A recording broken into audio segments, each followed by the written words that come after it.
사랑하는 성도 여러분, 우리가 살고 있는 이 시대를 갖다가 우리는 뭐라고 했냐? 말세지말이라 그렇게 얘기를 하지요. 저는 92년도에 이장님 씨가 특별히 날짜를 지정을 하면서 그때 예수님이 온다. 그래갖고 이 잘못된 종말론을 갖다가 가지고 우리나라를 갖다가 혼란케 했어요. 그 이후에 교회에 문제가 하나 생겼어요. 그것은 바로 뭐냐 하면은 이 종말론을 설교를 하면은, 말세론을 설교를 하면은 이단시한다는 거예요. 이게 사탄의 전략이 아닙니까? 여러분, 우리는 말세 지말을 사는 성도예요. 말세 성도라는 거예요. 그런데 우리가 말세 성도로서 이 시대가 어떤 시대인지를 우리가 모르고 우리가 살아간다면 어떻게 하겠습니까? 주님께서는 누가복음 21장에 보면 이런 말씀을 하고 있어요. 이르시되 민족이 민족을, 나라가 나라를 대적하여 일어나겠고 곳곳에 지진과 기근과 전염병이 있겠고 또 무서운 일과 하늘로부터 큰 징조가 있으리라. 그렇게 말씀을 하고 있어요. 어제도 제가 말씀을 드렸지만 거짓 선지자들 출현, 거짓 이단들의 출현이죠. 그리고 민족이 민족을, 나라 간의 전쟁입니다. 그리고 또 내전이죠. 민족이 민족을, 나라가 나라를 대적하여 일어나는 그러한 전쟁의 소문들이 자꾸 일어납니다. 여러분, 이 말세가 되면은요, 자꾸 우리는 화평을 노래하고 있지만은 화평의 때가 아닙니다. 이거는 참 무서운 때가 되는 거예요. 이 분란의 때가 오는 거예요.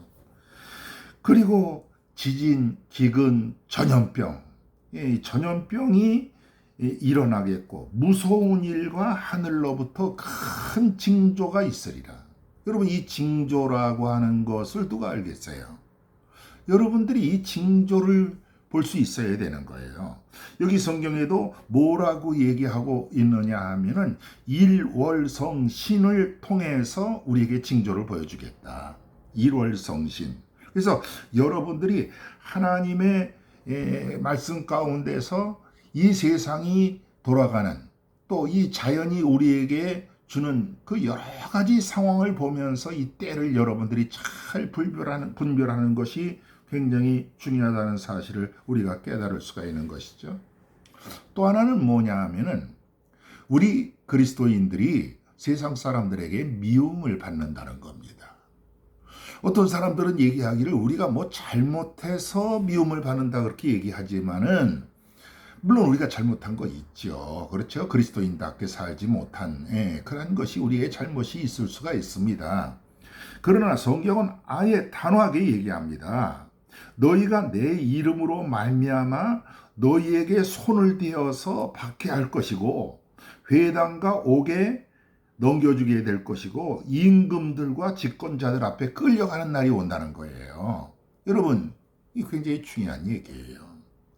우리가 그리스도인이기 때문에 박해를 당하고, 그리스도인이기 때문에 욕을 먹고, 그리스도인이기 때문에 집권자들에게 끌려가는 날이 온다는 거예요. 그래서 우리가 하나님의 은혜 아래에 있는 사람들, 특별히 남은 자의 삶을 살아가는 사람들은 이 때를 잘 분별하고 자기의 신앙을 갖다가 굳건히 지킬 수 있는 그러한 신앙인이 되어야 된다. 저는 누가복음에 보면은 그런 말씀이 있어요. 형제도 못 믿는다는 거예요. 가족도 못 믿는다는 거예요.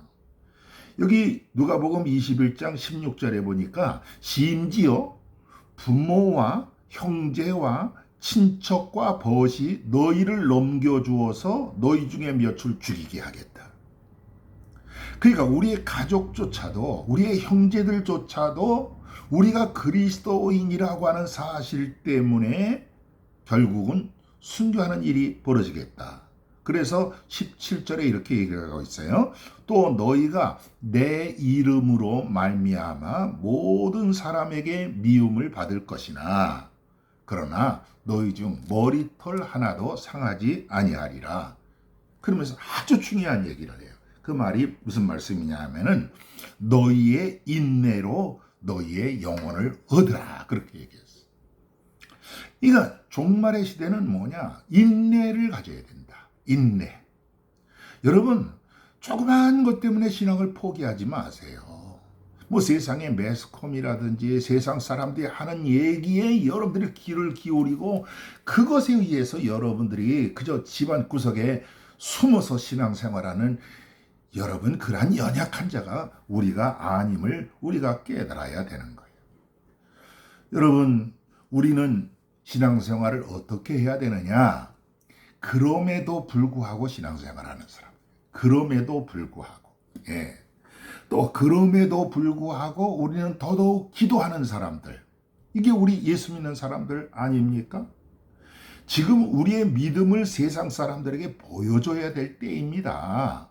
근데 여러분들이 연약하게 세상 사람들에게 지탄의 좀 대상이 된다고 해서 숨어버리고, 예, 전도도 하지 않고 기도도 하지 않고, 이게 예수 믿는 사람인지 안 믿는 사람들인지 여러분들의 본색을 드러내지 않는다면은 여러분, 우리가 어떻게 그리스도인이라고 할 수가 있겠습니까?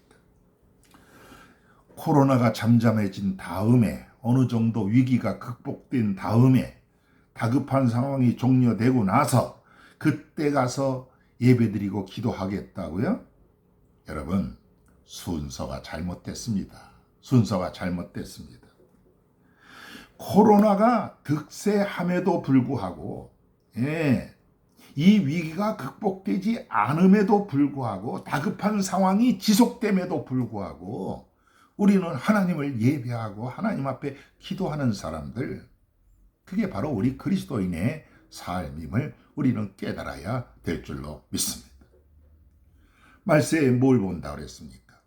너희의 믿음을 본다고 말씀을 하고 있어요. 여러분, 그 연약한 믿음으로 살지 마세요. 여러분들이 하나님의 은혜로 이 종말의 시대 때에 믿음을 붙들고 예수 그리스도의 십자가를 붙들고 그리스도인답게 여러분 결단하고, 그리고 하나님 앞에 나아가는 그러한 여러분들이 되기를 주님의 이름으로 간절히 축원합니다. 성경은 누가복음 21장 25절에 1월 성신에는 징조가 있겠고 땅에서는 민족이 바다와 파도의 성난 소리로 인하여서 혼란한 중에 곤고해진다고 그랬어요. 혼란해진다고 그랬어요. 또 26절에 보니까 사람들이 세상에 임할 일을 생각하고 무서워함으로 기절을 한다고 그랬어요. 너무 두려워서 기절을 한대요. 왜 그러냐 하면은 이는 하늘의 권능들이 흔들리겠습니다. 그때에 그렇게 사람들이 믿음이 없어서 막 곤란에 빠지고 기절을 하고 두려워서 떨고 막 그럴 때에, 곤고함에 빠질 때에, 그때에 사람들이 인자가 구름을 타고 능력과 큰 영광으로 오는 것을 보리라고 말씀을 하고 있는 거예요. 여러분, 우리는 예수님께서 이 땅에 재림하시는 그때가 가까웠음을 여러분들이 깨닫고, 여러분들 이 종말의 때 여러분들의 믿음을 굳건히 지킬 수 있는 그러한 여러분 되기를 주님의 이름으로 간절히 축원합니다. 여러분들 숨지 마십시오. 여러분들이 건강은 잘 지켜야 돼요. 그러나 왜 우리가 건강해야 되느냐? 그것은 바로 우리의 믿음을 지키기 위해 하는 거예요. 이 믿음을 굳건히 지키고 이 종말의 때 여러분들 하나님의 은혜 속에서 주 오시는 그날 마라나타, 주 예수여 어서 오시옵소서 기도하고 예배하는 그런 저와 여러분들이 되기를 주님의 이름으로 간절히 축원합니다. 내일 예배 보겠습니다. 하나님께서 여러분과 함께 하기를 주님의 이름으로 간절히 축원을 드립니다. 하나님의 은혜가 여러분과 함께 하길 바랍니다. 감사합니다.